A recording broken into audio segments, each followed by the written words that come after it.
Birama Ndiaye. À la présentation, Pape Abdoulaye Dieye sur la partie technique. Eh bien oui, vous avez bien fait de choisir Sud FM pour vous informer. C'est l'heure du bulletin d'information que nous démarrons avec l'armée sénégalaise et celle de la Guinée-Bissau qui ont mutualisé leurs forces pour faire face aux défis sécuritaires en zone transfrontalière. Elles ont signé une convention hier à Ziguinchor. Ces accords sécuritaires ont pour but de lutter contre le grand banditisme, les trafics illicites et les litiges fonciers en zone de frontière. Nous écoutons à ce propos le colonel Souleymane Kandé, il est le commandant de la zone militaire numéro 5, au micro de Ben Michel Kanfoudi. La rencontre qui nous réunit vise à relancer la coopération bilatérale entre les forces de défense et de sécurité des provinces nord et est de la Guinée-Bissau et des zones militaires numéro 5 et 6. Le thème retenu pour cette rencontre est sécurité transfrontalière. Quel mécanisme pour une meilleure prise en compte des défis sécuritaires entre les républiques de la Guinée-Bissau et du Sénégal concernant le grand banditisme, les trafics illicites, le vol de bétail et les litiges frontaliers. Il s'agira d'abord de faire le point de situation des problématiques sécuritaires à la frontière et ensuite de mettre en place des mécanismes permettant de garantir la sécurité dans la zone transfrontalière afin d'assurer la protection et la libre circulation des personnes et des biens entre nos deux pays et de prévenir des conflits intercommunautaires. Vous le savez, sans sécurité, il n'y a pas de vie en paix ni de vie en société possible. C'est pourquoi il urge de relancer la coopération en matière de défense et de sécurité et de mettre en place des mécanismes pour sécuriter la zone transfrontalière commune. Certes, des échanges et des partages d'informations ont toujours existé entre les zones militaires frontalières des deux pays. Toutefois, une coopération soutenue et plus adaptée aux défis sécuritaires communs devra nécessairement être mise en place. Et puis, lutte contre l'immigration clandestine, la DER a décaissé 160 millions de francs CFA pour financer 30 jeunes pêcheurs, des pirogues en fibre de verre, des gilets de sauvetage, entre autres matériels. L'objectif est d'accompagner les jeunes de Mbour issus de l'immigration irrégulière pour réussir au pays. Nous écoutons à ce propos le délégué général de l'entrepreneuriat rapide, Pape Amadou Sarr, au micro de Moustapha Sall. Les acteurs de Mbour pour remettre des financements pour une valeur de 160 millions de francs CFA et des pirogues en fibre de verre au nombre de 5, des gilets de sauvetage, des GPS, mais aussi tout type de matériel qui permettent aux pêcheurs rescapés du département de Mbour, de l'immigration irrégulière, de pouvoir travailler dans de bonnes conditions. Suite à l'appel au chef de l'État, le président Macky Sall, qui a été fait à la DER/FJ d'accompagner les jeunes issus de l'immigration irrégulière et en zone de départ, nous avons voulu faire aujourd'hui cette cérémonie pour concrétiser la vision du président, mais aussi le travail que nous avons entamé avec le ministère de la formation professionnelle et de la jeunesse et le conseil départemental de Mbour pour accompagner les jeunes de Mbour. C'est pour cela que nous étions là aujourd'hui. Ok. Le nombre de bénéficiaires?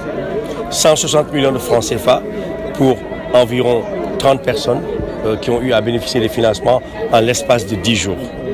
Alors, le message que je lance à l'endroit de la jeunesse de Mbour, de la région de Thiès et du Sénégal dans son entièreté, c'est qu'il faudrait qu'ils sachent que leur avenir est ici au Sénégal, que l'espoir est permis, qu'ils auront la possibilité d'être formés, d'être accompagnés, d'être renforcés et d'obtenir les financements qui leur permettront de faire la pêche dans les règles de l'art, mais aussi d'avoir d'autres activités comme l'agriculture, l'élevage, l'artisanat, le transport.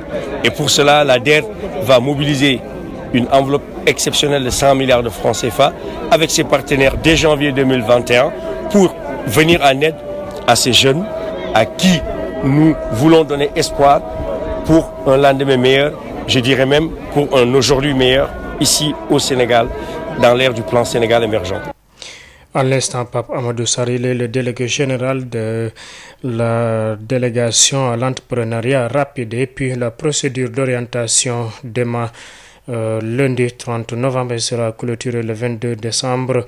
Donc tous les étudiants qui en feront la demande seront tous orientés dans les universités, informe le ministre de l'Enseignement supérieur et de la Recherche, Cheikh Oumar Anne, qui était à l'Assemblée nationale pour défendre son budget. Un budget justement qui est évalué à plus de 239 milliards de francs CFA, 400 millions en crédit de paiement. Merci de nous avoir prêté une oreille attentive. Le wolof ça précise.